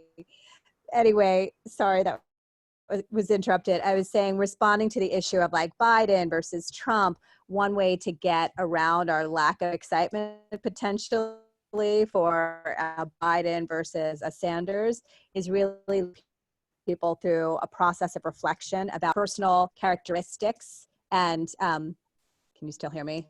Mm-hmm. The personal characteristics and the leadership qualities that matter most. And so this has been tested with young people from around the country, and now we're bringing it to New York, and would love to train anyone in YVote who would like to become a Vote by Design presidential leadership facilitator. So there will be a training with our partner at Stanford Design School. Her name is Lisa K. Solomon. And that will be, it's about a 90-minute training, and she's willing to offer it either next Tuesday or Thursday. We'll follow up by sending, I'll put in a chat, but we'll also send email that you can sign up for if you are interested in doing this. I highly recommend it. She's a very engaging facilitator, and it's a great process that will enable you to talk to peers and also to do workshops. YVote, Yessie and Edward and Divine and Marcella have done workshops for us, and it's been great. And this, I think, will take it to next level. Any other announcements or questions before we break? When will our next meeting be? Great question. So 2 weeks from now, on May 5th at 5, so 5 at 5, there is going to be a hall on online voter registration that you will all be invited to if you're interested in joining, that will have elected officials and other young people. That'll be about 45 minutes, followed by a YVote leadership meeting. And then the next regular YVote meeting after that will be on May 19th, Tuesday, May 19th at 5 p.m. And we'll put that in the email as well. All right. Any other questions or things anyone wants to share? Oh, just the one last piece is this is Earth Week. Tune in tomorrow. There's amazing concerts and all sorts of things happening online. And then Friday is Voter Day of Earth Week. We'll be doing a lot online that day. Encourage you to as well. So stay tuned for more details about that. Vote for the Earth. It's the only one we got. We got to do a better job of preserving it. Mm-hmm. Any other comments, questions? We will be sharing your card with Melody. We'll also send that link out again if you didn't have a chance to write a good wish for her and her baby. Thank you so much for sharing those. We will have pictures to share with you soon. Thank you for putting up with my horrific technical difficulty. Try to figure out how to get better Wi-Fi before we meet next. Good night, everyone. Good night. Bye.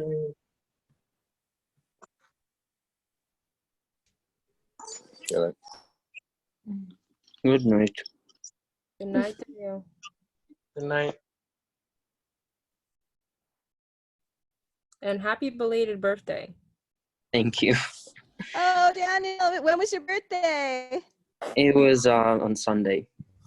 Happy birthday. Thank I guess you. not probably the birthday that you would have envisioned in normal times, but Yeah, hopefully you were somewhat at least upsetting. able to celebrate with your family.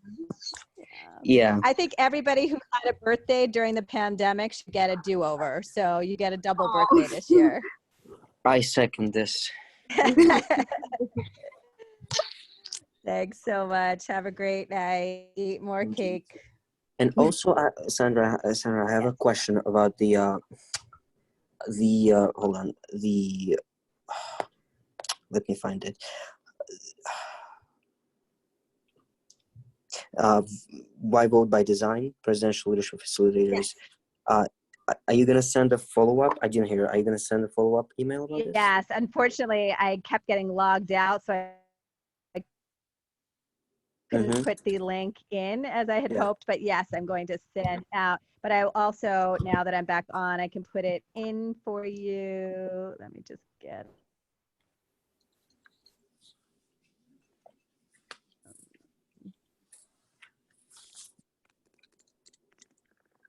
I think it will be fantastic.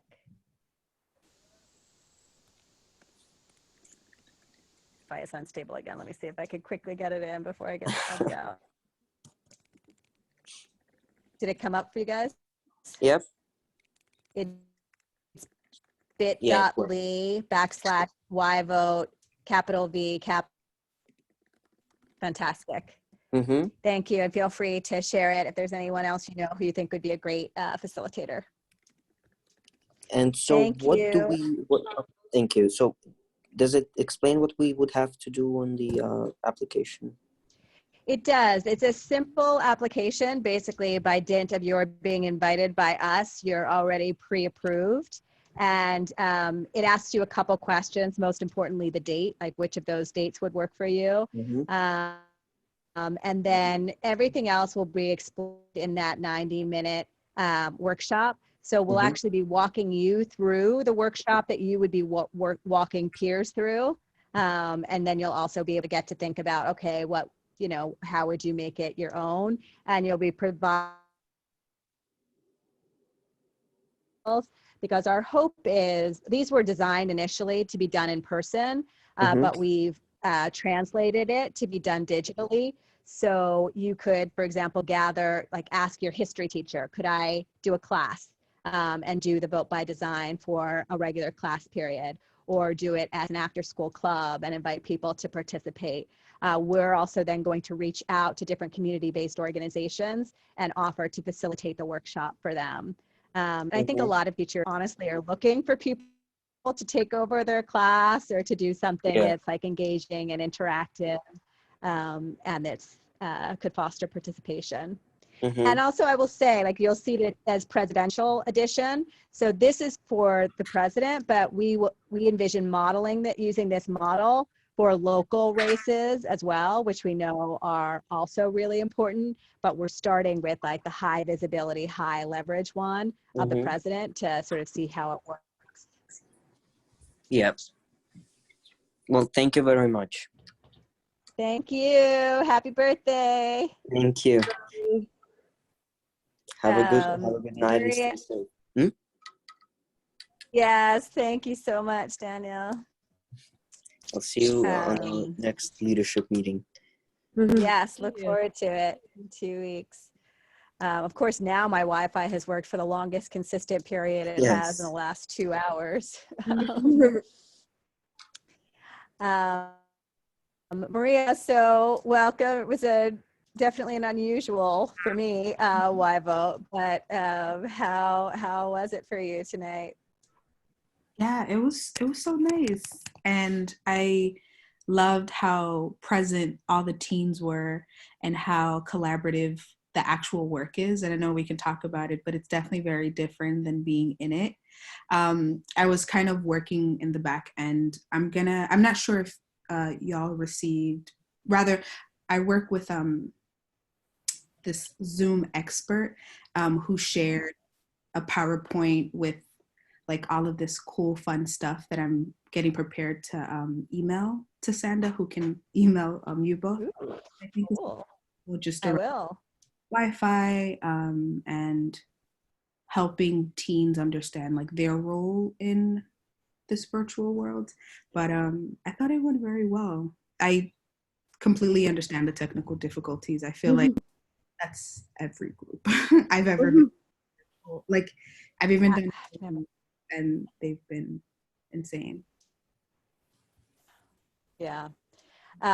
Maria will also texted me, and I'm definitely going to take you up on that offer to figure out how to set up a hotspot, because I can't have this happen again. I mean, this is just horrible. I'd set up the breakout rooms, those got lost. It's just like impossible to do a meeting during it. You're right, it does give us empathy for the fact that other people are dealing with that, but yes, if we can learn any workaround tricks, that would be great. Just briefly, Divine and Yessie, how did you feel about your campaign groups tonight and about the overall meeting?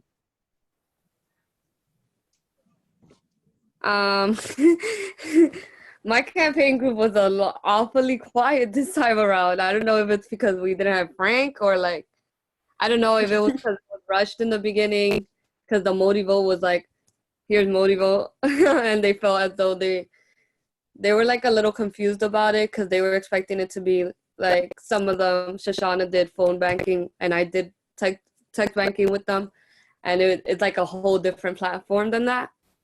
So I think they're still excited about it because that's what they voted for. They just don't know how.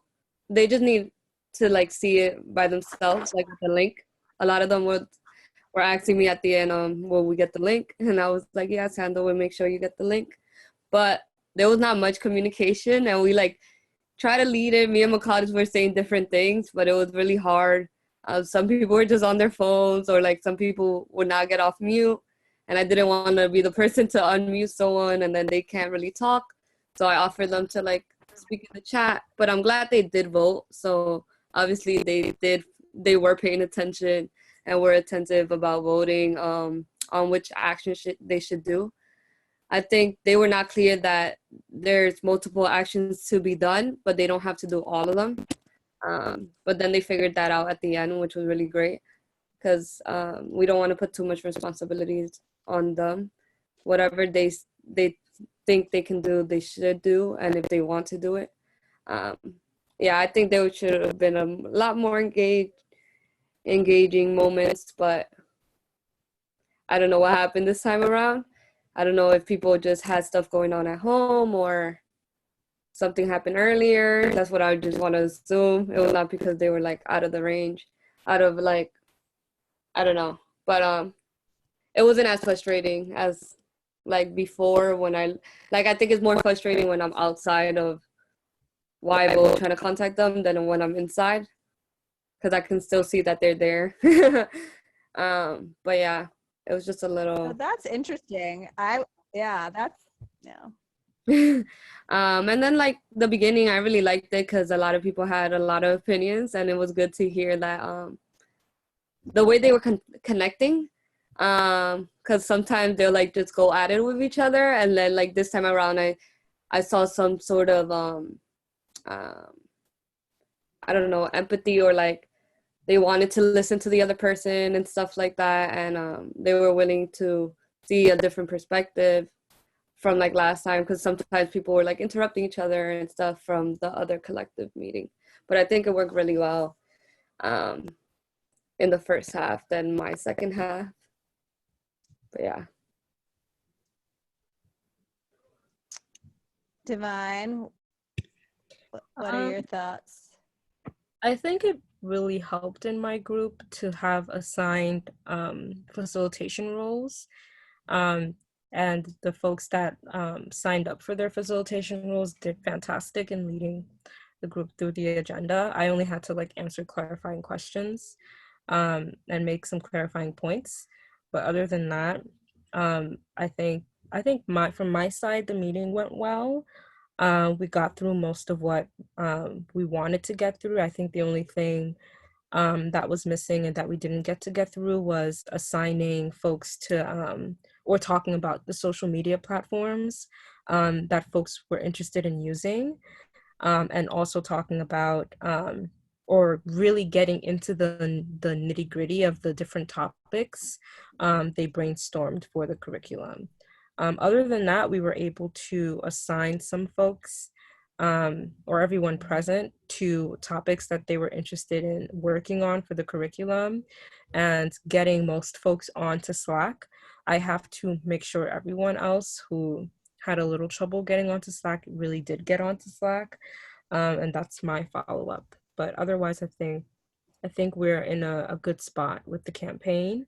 And I'm hoping that folks will be utilizing Slack as the main source of communication, because that was a problem that we ran into, is not everyone was responding. And so the agenda that we came up with today was really the brainchild of only a couple of the leadership team rather than the entire leadership team. And so I'm trying to see, I'm hoping that that won't be replicated with the collective meeting as well. That's really exciting. And was your sense that everyone knows how to use Slack? Like something that came up in Yessie's group was that people didn't really know how to use Slack, which is why they weren't being responsive. Yeah, so Adam did a whole explanation and tutorial with Slack. I just shared my screen so that he could go through it with folks. The folks that signed onto it were like, yeah, this is pretty, we asked folks if there were any questions they had about Slack, any other clarifying points that they needed, any points of confusion, and we answered those. And for the most part, I think the group is comfortable with Slack. Great. Cool. Maria, any thoughts you want to share about anything that you saw, any questions you have, or any suggestions you have? Yeah, sure. I thought I was mainly in Divine's group for the time, and I thought all the teams were amazing, but I can definitely tell that like Adam is like one of like the cool kids, and he was definitely like your co-facilitator, and that was really cool, was just seeing how personalities have developed and how comfortable they are in the group. Kind of similar to what you just mentioned about their like teams' roles in Zoom specifically, and I'm getting ready to also share a lot of this via email, but something that we do a lot of, especially at Free Arts, in planning Zoom meetings, are figuring out the producer role, the facilitator role, and the technical assistant role. And so the producer is basically in Zoom meetings, the producer is someone who manages the chat box, the reactions, the questions, the recordings, and takes attendance, while the facilitator is the one that manages the group and the materials. And then the technical assistant is someone who is helping with any Zoom needs or breakout rooms, and like is also in charge of muting everyone. So that way, and this is mainly for the staff or the adults in the space, so that way you kind of know who to go to for certain supports. And I feel like that would be basically my only feedback, because I think what I was kind of chatting with Sanda in the background, just like, hey, do you need any technical assistance? There's a way to merge a call and a video, or even in like Divine's group, there was, I think it was Nathaniel, who we couldn't find if he was the one who we needed to mute in the group. but technically that shouldn't be your role as the facilitator to kind of sit through a whole attendance or a participant list and see who needs to be muted. And yeah, I was very curious to see or know why there was one breakout room where the other breakout room was the main area or the regular room. I'm sorry, can you say that again? No worries. I was saying that if I'm not mistaken, there was only one breakout room, so half of the group met in the main area and then the other half met in breakout room 1. Yes, I did that for the first time this time because I wanted to record it. So I'm recording this, and you can only record in the main room. So since I couldn't be in the civic ed room, like I'm gonna get to watch that. And I just thought that would be a nice way to be able to sort of catch up on what the civic ed group did. And I figured with only 2 rooms, it didn't matter that much. So that way there would only be half of the needed to move out. Also because sometimes that can cause a little technical strain. Like each time I moved in and out of a room, that like broke my Wi-Fi. So I figured that way we'd have, some people who would be intact. But are there any? I didn't get that. Oh, sorry. I said, are there any downsides of having just half the group in a breakout room and the other in the main room? The only thing that I think would be challenging is if, which I don't think was a challenge here, I was just curious, but in my past, it's been challenging when we have new people joining the group. So what I've done in the past is I have my 2 main breakout rooms where the 2 people are facilitating or they're just working on what they need to work on. And then the TA would stay in the main room waiting for people to kind of trickle in and kind of filling them in as to why we're in a breakout room and you'll be in this breakout room and right now they're working on this. So kind of just like an orientation.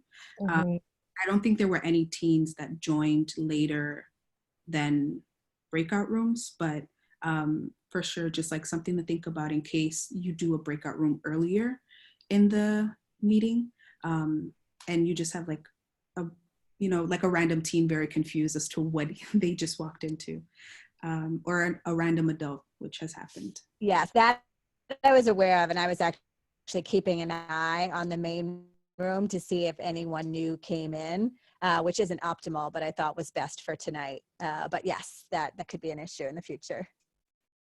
Yeah, but I think this is really nice. I'm happy that this worked. Hello?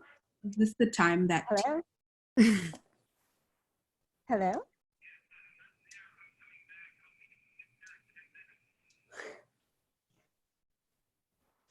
Sorry, my front doorbell just rang, which is very rare. My apologies. Yeah. The only other question was, is this? Sorry, I don't know what I missed, but any, oh, sorry, Maria. No, I was asking if this was. Were you saying something, Maria? Is this the time that teen asked to be, to meet? I feel like anytime I try to meet with teens after like 6, it's like. Sorry. Yeah, so we usually do have our meetings around this time from 5 to 7. And so far we haven't experienced any challenges with that. We usually have very large turnout. And it's because the school day, we used to meet 5 to 7 because some people had to travel all over the 5 boroughs to get to YVote.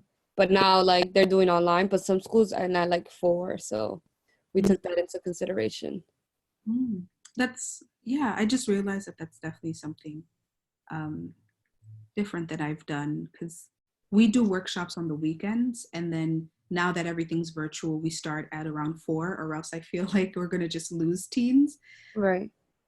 But yeah, definitely. I'm so sorry, I'm leaving you guys here. You can talk. I have to run downstairs in my building, but I will follow up. Thank you all so much. Bye, Sanda. Bye, Sanda. Okay. You have to stay on, but also don't feel you need to go. Like, you've got the keys to the car. Okay. I think she left her. I think it's urgent because she left her computer on. But yeah, I don't want to hold you here. Right. then we have to. So if that's all, Maria, we can definitely break out. For sure. Again, I thought this was great, and thank you so much for inviting me. Is there anything that you could have seen that I could have supported with? I know I was definitely playing like a fly on the wall, but I think it went very well.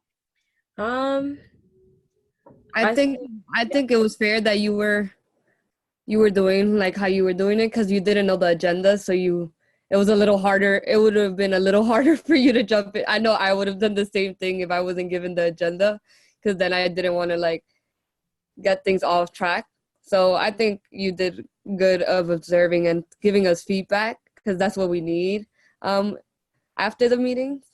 So yeah. Yeah. But should you come into this position, I think something that would be helpful is bringing out the voices of folks that aren't speaking so much in the group, encouraging them to do so. And especially during those very long, awkward silences, as a facilitator, I'm trying my very, very hardest to Me become too. comfortable with them and not take them personally. But they do always have me thinking like, am I translating this information clear enough across? Like, is there something better that I could be doing to increase engagement? Or is it just the fact of being online that's impacting participation? So if I would definitely love support around that. For future meetings, yeah, definitely. Because my group was very silent today. It was bad. And like, I was texting my co-facilitator on the side, and I was just like, are we saying something wrong? Or like, and people wouldn't put up their mic or anything. Like, it was just a little confusing for us, because usually there's someone talking. And I guess we didn't have like Frank, Frank can get people to talk. I mean, we got them to talk at the end. Like, we were just like, Tiffany, what do you think? And then she unmuted her mic. So I guess cold calling does work. So yeah. Good with adults. I'm happy it helped. Yeah. Thank you so Well, much. I hope, I don't know how decisions are made around hiring folks, but I think that you would be a wonderful addition to our team. So Yeah, I think ditto, I mean. We were talking about it earlier, so yeah, definitely. She's back. I don't know what I missed, so I won't pipe in except for one thing.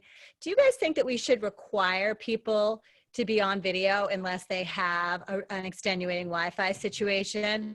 Because I will say in Yessie's group, I think the fact that many people weren't on video was a real barrier. It just didn't feel like we Real. were connecting. I feel like people could have been, I don't know, doing their homework or anything else. And I think it was just really hard to form community with that many people not on video. Yeah, I had to cold call at the end. So Yeah. Divine, what do you think? Yeah, I think it's hard because we didn't foresee this as a challenge, and so like I'm just now learning that it's probably optimal to create community agreements around being online. I'm not saying it's too late to do that. I think it might be helpful to do that if folks do have the capacity to turn on their video camera. So yeah, maybe formulating. We could say it in email before our next meeting that that's our expectation, and maybe ask them to let us know if they think their Wi-Fi isn't going to, or just the setting that they're in isn't going to be. I think it's more so a decision that has to be agreed upon by the entire group rather than us telling them that this is what we expect from now on. I'd want to hear from them that this is something that we want from each other as a community, to be able to see one another and to engage with one another.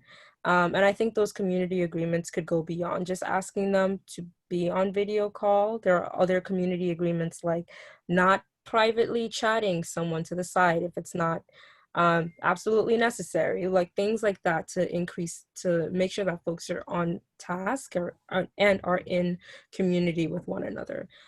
So I would suggest including it as a part of our agenda for the next collective meeting, creating those community agreements around being online.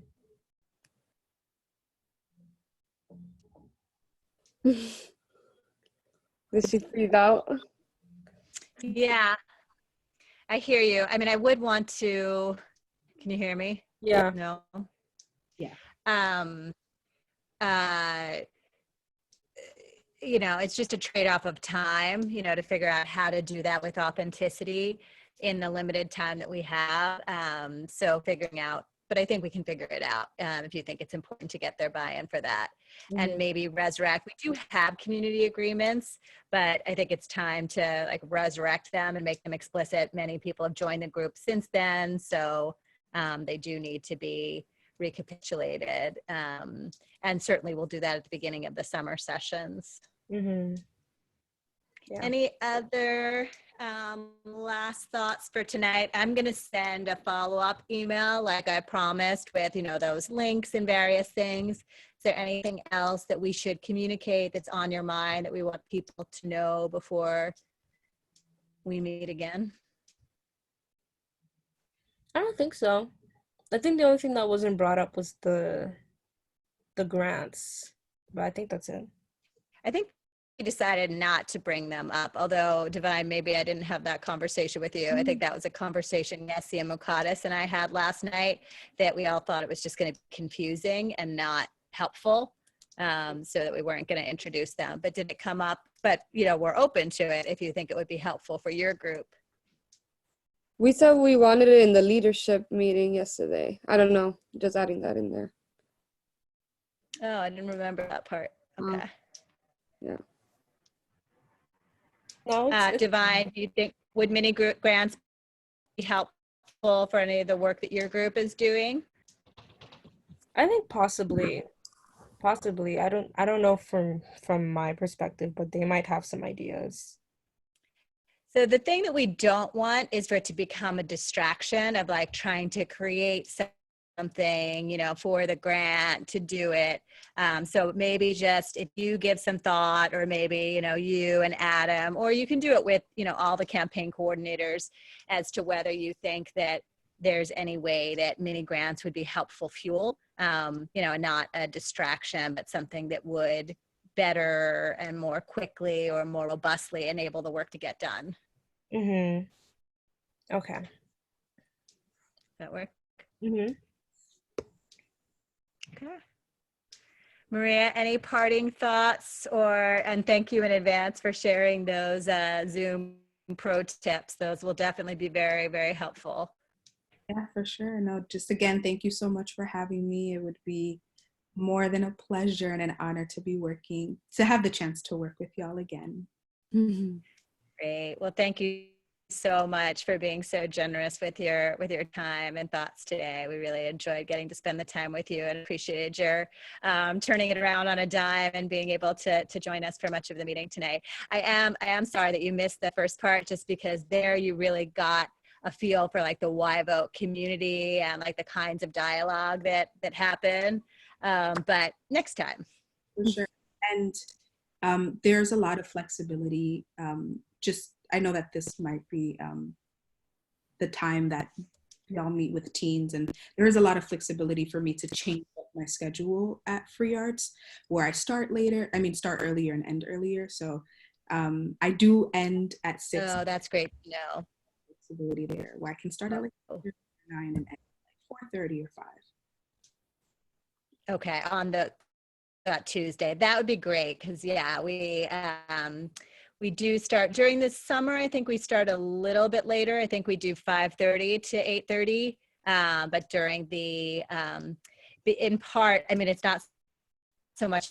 I mean, we could actually re-raise it with YVote now that people are at home. Like, we had Zoe leave because she had dinner at 6:30, which is totally understandable now that people are at home. In general, we've done 5 to 7 because we have young people coming from 4 boroughs, and so we don't want to keep them out too late. And they also have after school activities, so we found 5 to 7 was the sweet spot. But sweet is a moving target these days, right? It is. Okay, so to be continued. Any last thoughts from anyone? I guess I should say last thoughts. Yes, not from me. I think. Oh, not from you. Okay. I was just Great. gonna say, We'll have. sorry. No, About go. this is our follow up, or we're having a follow up call. This was a good debrief. I think we'll want to probably have a little bit of thought about what the agenda for our next leadership team meeting on May 5th. So I'll text about doing that. But I think we're all probably too zonked and have too much else to do that productively tonight. Okay, sounds good. Thanks all. All right, good night. Night. Thanks, Maria, again.